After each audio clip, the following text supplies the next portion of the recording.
Olá, bom dia a todos. Bom dia ao Terreiro de Xangô, ao Centro Universalista Marlene Chaves, mas principalmente ao projeto Nosso Futuro. A gente está aqui com o André. O André é um professor de História e hoje a gente vai passar a manhã toda com ele. Ele vai explicar um pouquinho do que a gente vai fazer aqui e que as crianças do projeto prestem bem atenção, né, nessa riqueza que eu vim buscar em Salvador, que é para vocês. E aí, André, tudo bom? Tudo bem, bom dia, gente. Sintam-se acolhidos, apesar dessa distância. Eu estou enviando assim, um abraço fraterno e caloroso. A nossa missão aqui é muito importante porque recontar nossa história, sobretudo uma história que foi negada, silenciada, distorcida, é fundamental. A gente precisa, de fato, se apropriar desses conhecimentos para que a gente possa se fortalecer. E vamos começar logo desconstruindo algumas histórias, né? Sim. Se por muito tempo aprendemos que nossa história começou com a escravidão, talvez essa seja uma das maiores mentiras que nos falaram. E lembrem que uma mentira contada muitas vezes vira verdade. Então, o que é a realidade da verdade? Que a nossa história não começa na escravidão. Que nossa história começa, na realidade, com a de povos, com a de civilizações fenomenais. Civilizações que desenvolveram a ciência como matemática, como a filosofia, como a história, como a medicina. Vou mais ainda. A gente nasce e surge em um lugar onde a escravidão não surge não, mas onde surgem as pessoas, onde surgem os primeiros seres humanos. A África, gente. A África é o berço da humanidade. Foi lá que nossos ancestrais surgiram, foi lá que eles deixaram de andar com os 4 membros para se bipedalizar, foi lá que eles desenvolveram o intelecto, foi lá que eles desenvolveram a coordenação motora, foram lá que eles desenvolveram cultura. Foi lá que surgiram as pirâmides, foi lá que surgiram as primeiras civilizações como Kemet, que nós aprendemos como Egito, como a Núbia, como Axum, como Merói, como Napata. Civilizações essas que provam que o passado africano é um passado glorioso, um passado rico, ao ponto de ser o grande modelo de sociedade e desenvolvimento de toda a antiguidade. Gregos e romanos iam no Egito estudar. O teorema não é de Pitágoras. Pitágoras aprendeu o teorema no Egito com os matemáticos e físicos que construíram as pirâmides. E aí me diz uma coisa, e esse trabalho que tu faz aí, ele vem contando, na verdade, independente da tradição, né? Ele vem contando a história, né? Então, aí já falando o que é o Experiência Griot, o André, professor de História, hoje ele está representando um projeto que tem por objetivo ressignificar a nossa história, utilizando da nossa cidade como esse espaço onde a gente pode recontar nossas histórias. Então, as ruas de Salvador, as ruas do Pelourinho, os museus que aqui se encontram, os monumentos, as instituições nos ajudam a ir de encontro a essa história oficial que a escola ensinou. E o que tu acha dessa lei que foi implementada? Ela funciona? A Lei 10.639 ela é fundamental. Ela também é reflexo da luta da militância negra ao longo dos séculos, é também reflexo da luta dos pesquisadores negros que entendem que esse currículo eurocêntrico ele tem que passar por profundas transformações, mas nós estamos agora em outro movimento de luta de fazer com que, de fato, essa lei ela possa ser cumprida, de fato, essa lei ela possa ser implementada. A gente tem noção e certeza, por conhecer algumas experiências em Salvador e fora de Salvador, de escolas, de instituições, de profissionais que vêm se dedicando, vêm dedicando a vida, vêm dedicando seus estudos a tentar promover essa educação que uns chamam de antirracista, outros podem chamar de educação ainda, né? Emancipada, mas muito dentro desse contexto aí. Então, a gente vem fazer. Em que lugar é esse aqui? Pronto, a gente está aqui no monumento que faz referência à capoeira, à história da capoeira. A grande referência é alguns mestres de capoeira. A capoeira, gente, ela não foi apenas uma dança, ela foi, de fato, a principal forma de resistência física do africano, nos embates físicos com o opressor, em uma sociedade onde essas pessoas não poderiam usar nenhum tipo de instrumento cortante, nenhum tipo de instrumento que cuspisse fogo. O corpo era esse instrumento de defesa. Os cotovelos, a testa, os joelhos eram esse instrumento de defesa.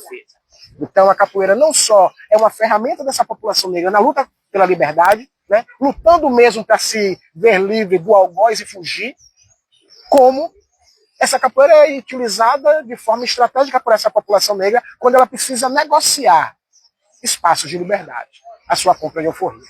Mas mais do que... existe até hoje, né? Isso. E por que resiste até hoje, né?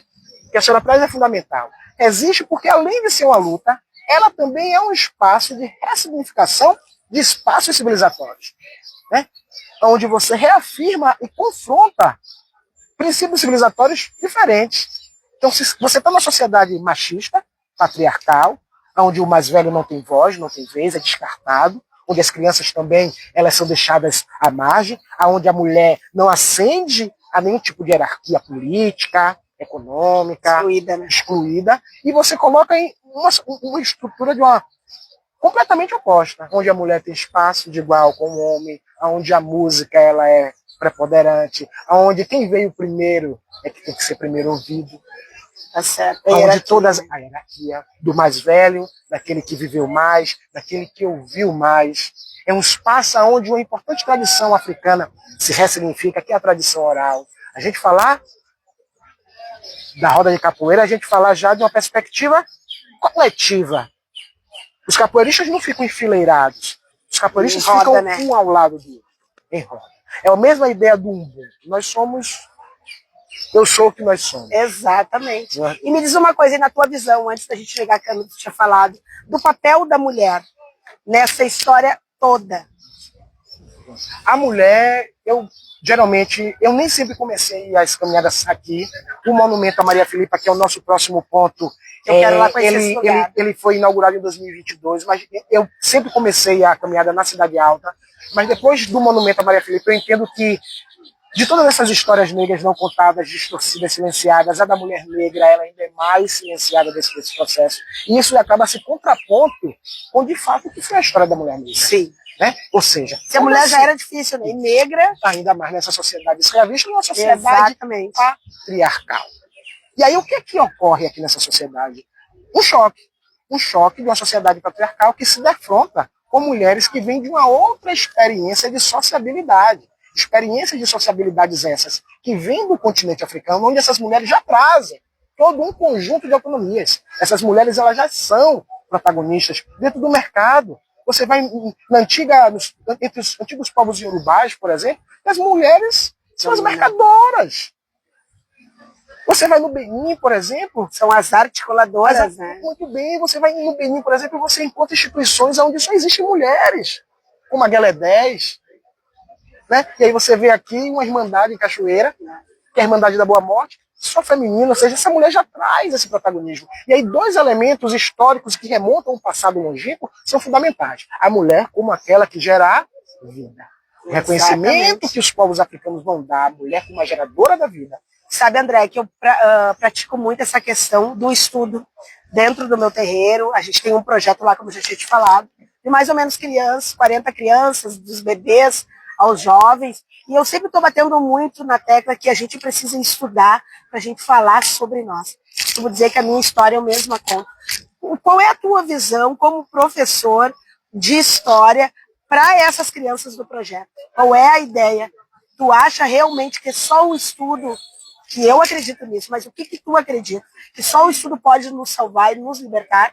Eu acredito que o estudo é fundamental. Eu acredito, inclusive, que... E acho que depois que a gente conquista o fim da escravidão enquanto algo legal, né? Depois que a escravidão deixa de ser, tem uma legitimidade jurídica, eu acredito que nossa principal bandeira de luta é a educação enquanto elemento de transformação.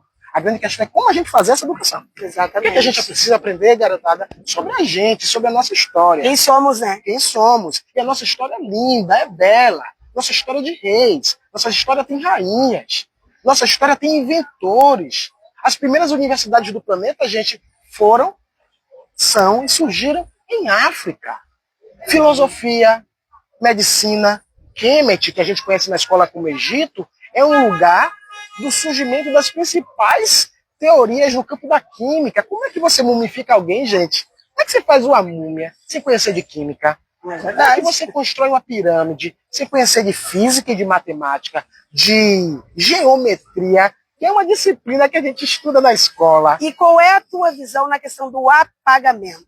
O apagamento eu entendo como uma grande estratégia do dominador, daquele que quer, inclusive, nesse exato momento, se manter na condição de privilégio.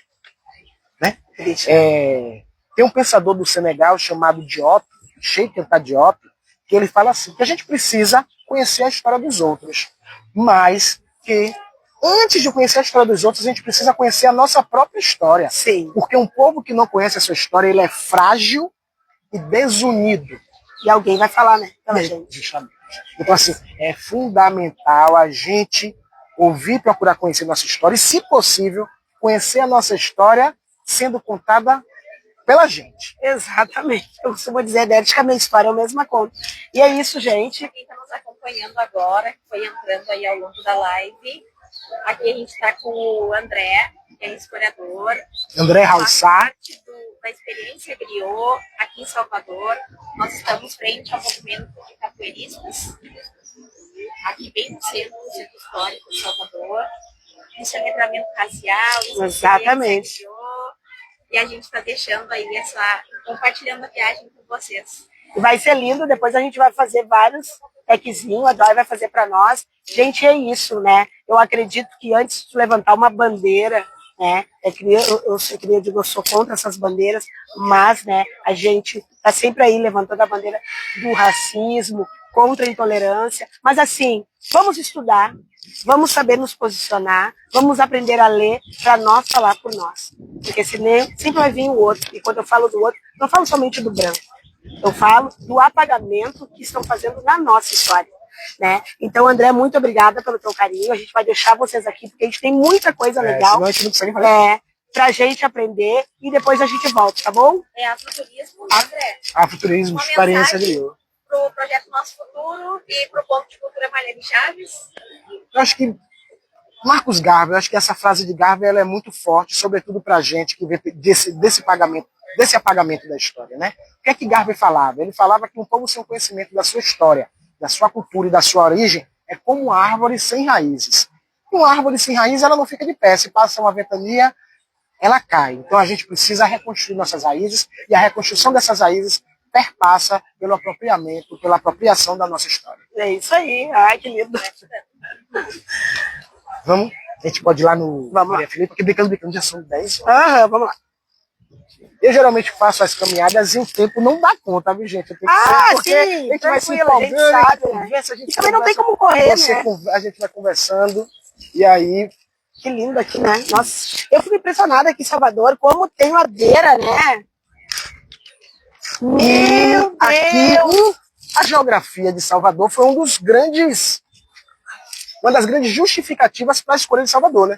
Salvador se configurar enquanto essa cidade e fortaleza. Primeiro falando, aqui onde a gente está agora, há 200 anos atrás, era mar, gente. Tudo isso aqui foi aterrado. As ondas chegavam muito próximas ao muro. O muro de contenção. As portas do elevador Lacerda. Então todo esse processo aqui foi de processo de aterramento. Tanto é que aqui no subsolo do Mercado Modelo você ainda tem a água, ainda chega no subsolo do Mercado Modelo, né? Então Salvador ela é escolhida porque ela se configura como uma cidade fortaleza perfeita, né? Ela impõe uma defesa natural, né? Ela impõe também uma visão privilegiada desse invasor que necessariamente tem que entrar pela Baía de Todos os Santos. Sim. Ela é estratégica porque ela conecta a ilha de Itaparica com o recôncavo da Bahia. Se a gente segue aqui de embarcação, nesse trajeto, seguindo para o lado de lá, para a ponta de Humaitá, a gente vai entrar nos rios que vai nos conectar ao recôncavo da Bahia, que foi, durante 200 ou 300 anos, um dos principais polos econômicos do Brasil Colônia, por conta do processo de produção de cana-de-açúcar. Né? Eu estou falando de cidades como Santo Amaro, estou falando de cidades como Cachoeira. Muito legal. O Mercado Modelo, gente, agora a gente vai ao Monumento a Maria Filipa. Já tirando uma outra dúvida que muitas pessoas acham, que no Mercado Modelo foi um lugar de venda de pessoas. Não, o Mercado Modelo ele surge em 1860 para ser uma alfândega. É lógico que pessoas escravizadas passaram por aí, porque nesse período, elas, enquanto mercadorias, elas tinham que ser catalogadas, registradas, mas não foi de forma alguma Criado para isso, criado né? para esse objetivo Exatamente. de comércio de pessoas, até porque ela foi criada depois das leis que transformam o tráfico em crime.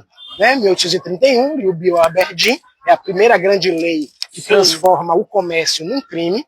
E aí é interessante falar que nós temos aqui, inclusive, só para a gente ter uma ideia, um indivíduo que é homenageado em um dos principais hospitais da Bahia, porque esse espaço, essa casa, foi uma doação dele para a família real. A princesa Isabel, inclusive, se hospedava lá durante muito tempo, inclusive hoje é o Hospital Santa Isabel, onde tem um busto de um, entre aspas, benfeitor chamado Joaquim Pereira Marinho, que foi nada mais, nada menos, um dos principais contrabandistas de pessoas, Olha só, de África para cá, depois que o tráfico já tinha se transformado em um crime. Ou seja, ele enriquece, se transforma em um dos homens mais ricos da Bahia, cometendo um crime. Em números.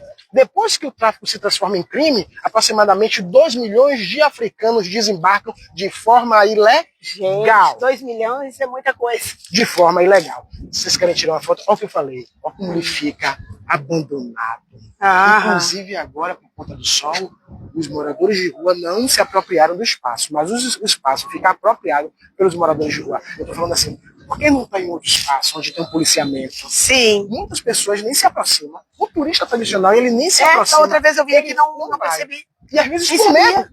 Ou não sabe por medo. Porque às vezes o entorno fala, pô, eu vou fazer o que lá? E Maria Filipa é um exemplo do que o matriarcado representa para os nossos ancestrais e para a gente hoje. Né? Eu sempre falo como o candomblé, além do aspecto religioso, ele tem esse aspecto da resistência e também de materializar esses princípios civilizatórios que tentaram nos fazer perder. E esse protagonismo das mulheres negras dentro desse espaço é uma outra prova disso. Né? Onde historicamente a gente identifica a ascensão da mulher, se não dentro dos espaços de matrizes, das matrizes africanas. São várias histórias sobre a Maria Filipa, né? Capoeirista, estivadora. Ela liderou uma rede de saveristas que faziam comércio de alimentos entre Salvador, Recôncavo da Bahia e Ilha de Itaparica. É interessante chamar a atenção que boa parte desses saveristas, né? E aí eu falo de embarcações muito parecidas com essas embarcações, lógico que com o tempo ela mudou, mas isso aqui era semelhante. É uma ressignificação, é uma evolução, digamos assim, do que eram os antigos saveiros. Então imagine uma Salvador, onde o trânsito entre o interior e a capital ele era muito maior, muito mais intenso via mar, do que via terrestre. E assim, o trabalho e a ação desses saveiristas, inclusive impedindo que os alimentos que deveriam vir do Recôncavo para as tropas portuguesas que estavam aqui não chegassem, foi fundamental para enfraquecer as tropas portuguesas aqui. Sim. Você tem toda uma articulação de Maria Filipa dentro da própria ilha de Itaparica. Ela que articulava todo esse processo, como também uma rede de informação entre essas pessoas, aonde se encontrar, aonde boicotar, quem boicotar. O boicote foi uma estratégia utilizada necessária pela população negra extremamente atual e se não me engano, a primeira mulher negra a entrar no nosso panteão de heroínas, ou uma das primeiras mulheres negras a serem reconhecidas, pelo menos quando a gente fala da história de Salvador, da história baiana, e fazer parte ali mesmo do panteão de heroínas. Ela articulava, né? Muito bem. E essa visão da Baía de Todos os Santos, ela mostra essa estratégia muito bem. Foi um presente, na realidade, que os europeus ganharam. Né? Os portugueses chegaram. Essa ideia, inclusive, de grandes navegações, que eles eram grandes aventureiros, isso não é bem assim. Eles, na verdade, precisavam sair de uma Europa fétida, eles precisavam sair de uma Europa das pandemias. A própria história do turbante, né? Isso. Veio por lá, né? Toda essa história, eles precisavam de um lugar melhor para viver do que a Europa. E aqui encontraram. O grande problema é que eles não souberam conviver com as populações que aqui estavam. Sim. Eles não souberam conviver. Com populações essas que os acolheram. Porque eles chegaram aqui doentes. Muitos morreriam de escorbuto. Sim. Muitos foram acolhidos pelas populações autóctones. Pelos Tupinambá, aqui no caso de Salvador. Mas depois de 20, 30, 40, 50 anos, depois que eles já tinham se estabelecido, feito suas feçorias, eles voltaram às suas armas para essa população que os acolheu. Até porque para a população que estava aqui acolheu diferente não era nada demais. Sim, sempre viveram em coletividade, populações essas que não viviam nem a partir da ideia da propriedade privada da terra. A terra para o indígena... Tudo era lucro, né? Para o indígena era coletiva, era de todo mundo. Verdade. Por que não colher mais ninguém? Então essa lógica, inclusive, predatória que a gente vive hoje, né, de destruição do nosso meio ambiente, é uma lógica também externa às nossas sociedades autóctones, originárias, aos povos que aqui estavam. É também, e vai de encontro às populações que vieram de África para cá, né, que faziam referência à árvore, à folha, ao peixe, ao mar, ao vento. Natureza, à né? natureza. Exatamente. A natureza. Muito legal. Vamos. Muito legal. Vamos subir então, gente? Vamos. E possibilitam que a gente conheça um pouco pessoas fundamentais, tanto para o mercado modelo quanto para a cultura baiana como um todo. Aqui à frente, iniciando a exposição, está a obra do Mário Cravo Júnior. Essa obra faz parte da série Cabeça de Tempo. Toda essa série foi feita com destroços do incêndio que aconteceu aqui no mercado modelo em 1984. É uma série grande, com diversas referências. A principal delas é o orixá que dá nome a essa obra, Exu. Exu é o orixá da cosmologia africana, cultuado aqui também. É muito relacionado com o mercado, com trocas e com o comércio. É Exu responsável pela comunicação entre o mundo material e o mundo espiritual, e normalmente por isso ele é anunciado, invocado em início de ritos, ciclos e caminhos. É por isso que começamos a exposição com essa obra e começamos com ela também como uma forma de estimular a reflexão acerca do poder transformador que há tanto na arte quanto na cultura. Bom, aqui é importante todo mundo escutar, porque são as orientações que vão guiar vocês por esse caminho, que é um espaço peculiar. Essa parte preta que se estende por toda a galeria é água do mar, é uma água imprópria para o banho e para o toque, então é importante criar aqui com bastante cuidado e atenção, evitando ao máximo as extremidades das plataformas. À esquerda vocês podem ver lá que nosso Vinícius está, é uma obra composta por 15 mil lâmpadas incandescentes utilizadas. É sensível, delicada, também imersiva. Então, quando vocês estiverem na parte imersiva da obra, é importante ter cuidado com todo e qualquer movimento corporal e com os objetos que vocês estão portando para evitar o contato com a obra. Afinal, não é possível tocar nela. A saída não é aqui, é no final da galeria, ou na escada vermelha, ou no elevador. Fica um do lado do outro e ambos deixam vocês dentro do mercado modelo. Não é possível comer ou fumar aqui dentro. Descarte de lixo e banheiro somente após a saída do mercado. Podem fotografar, gravar vídeo e utilizar flash, mas não é permitido usar nem estabilizador, nem nenhum tipo de suporte, seja para câmera fotográfica, seja para celular. Não existe roteiro de visitação, a visitação é livre, então é uma ótima experiência. Nada, obrigada. Todo mundo que Filmei. Aqui é a água do mar.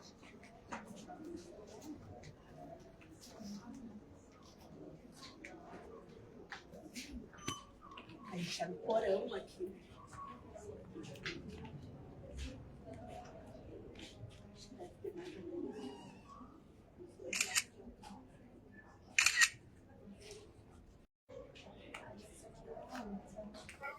Gente, a gente está aqui no Pelourinho e o André vai contar um pouquinho para nós de realmente o que significa esse nome aqui em Salvador. Quando a gente fala Pelourinho, a primeira coisa que a gente pensa é no poder de ressignificação que a população preta teve em transformar algo que era ruim para muitos em algo que a gente dá um sentido positivo. Por que eu quero Pelourinho? Pelourinho era um lugar onde os escravizados vinham para serem açoitados. E hoje é um espaço não só para a gente fotografar, não só para a gente visitar, mas é um espaço de conexão com uma ancestralidade, com histórias de luta e histórias de resistência. Aqui dentro desse espaço foram protagonizadas batalhas, foram protagonizadas conquistas como a construção de uma das igrejas negras mais antigas do Brasil, fundada em 1685 pela Irmandade dos Homens Pretos, do Rosário dos Homens Pretos, que fica aqui nessa igreja. Aqui é mais um espaço que mostra a força da população preta. Só para a gente ter ideia, Salvador, enquanto uma cidade fortaleza, enquanto uma cidade murada, com portões, população preta, em pleno século XVII, 1685, conseguir fundar, construir, mesmo na condição de escravidão, uma igreja dentro dos muros da cidade, mostrava o poder e o protagonismo que a população preta tinha, mesmo dentro do contexto da escravidão. Entendi. E essa é a igreja. Igreja essa que teve, que foi tombada em 2024 como patrimônio imaterial da Bahia. A sua missa, as missas que são celebradas aqui, este ano o governador da Bahia esteve aqui para reconhecer esse espaço como um espaço sagrado e que leva a cultura baiana, a cultura preta baiana e para fora. São realizadas missas Isso. o corpo de axé é recebido dentro da igreja. Pode entrar pela porta da frente. Com certeza. Não precisa mais entrar pelos porões. São muito bem acolhidos. Esse espaço, na verdade, foi feito e pensado para eles e por eles. Até porque uma outra informação, gente, a maioria das irmandades religiosas negras que fundam-se na Bahia, elas não perdem de forma alguma um vínculo com as religiões tradicionais africanas. Sim. Essas mulheres, como por exemplo a Irmandade da Boa Morte, que é a única irmandade negra só formada por mulheres em todo o planeta, ela é uma irmandade negra cristã, sim, mas que foi fundada e chefiada por mulheres de axé. Entendi. Irmandade essa que surge aqui na Bahia, aqui em Salvador, é fundada em Salvador em 1820, muito provavelmente, onde hoje é o Espaço Cultural da Barroquinha, antiga igreja da Barroquinha, e que por conta de perseguições de cunho religioso, acabam migrando para a Cachoeira, como uma forma de conseguir um espaço onde elas pudessem ser acolhidas e que não vivesse o processo repressivo que elas viviam aqui em Salvador. Entendi. Muito interessante. Também foi uma forma de resistir, né? Uma forma de resistir fabulosa, porque você driblava muitas das exigências que o sistema escravista impunha, né? Não acumular dinheiro, não poder comprar um espaço para sobrevivência. Então, essas irmandades, na realidade, elas representam um espaço de autonomia e de liberdade. Hoje já se sabe que muitas irmandades religiosas elas foram as grandes responsáveis pela compra das grandes, um número grande de alforrias ao longo de todo o século XIX e final do século XVIII. Né? Então, se você tem aí... Elaborou, né? Isso. As irmandades eram um espaço de acúmulo de riquezas, né?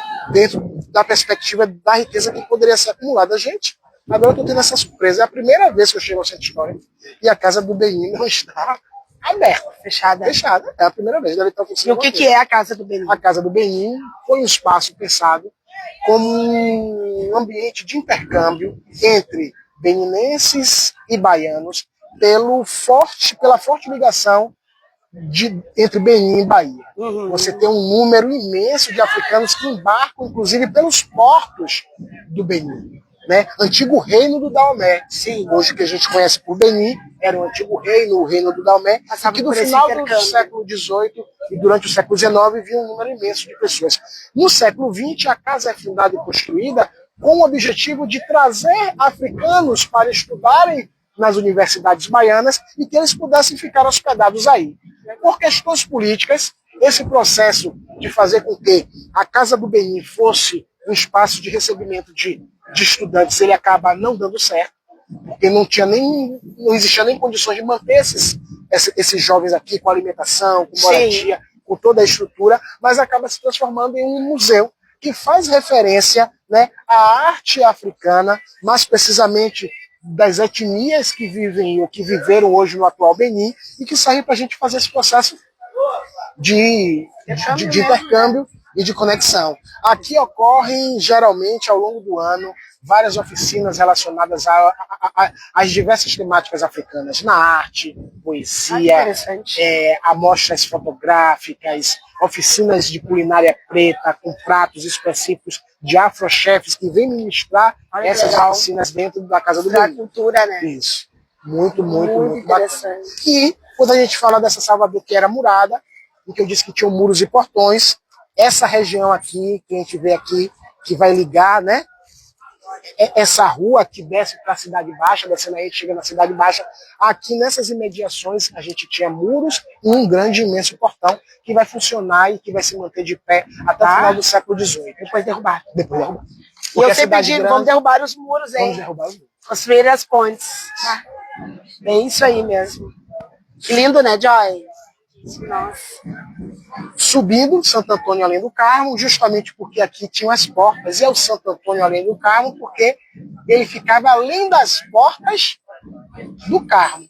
Aí tinha um muro aqui. E isso com os portões. Então, por isso que é o Santo Antônio Além do Carmo, que era o Carmo, o Santo Antônio Além do Carmo. A famosa igreja do filme Pagador de Promessas, que sai no filme Pagador de Promessas, é aquela igreja da escadaria, a famosa escadaria que o pagador de promessas sobe com a cruz. Aquela rua ali é a rua do cenário do filme Opaió 1,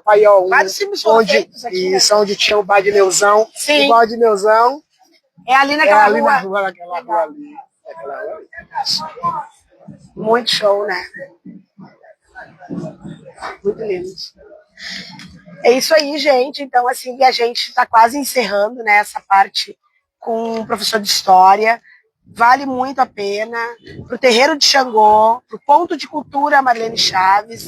Vamos continuar estudando para a nossa verdadeira história, né? As escolas municipais, as escolas estaduais do Rio Grande do Sul abram as portas para que a gente possa fazer esse trabalho, né, de contar a história, a verdadeira história, né? Abrem as portas para a tradição de matriz africana, para que a gente possa falar por nós.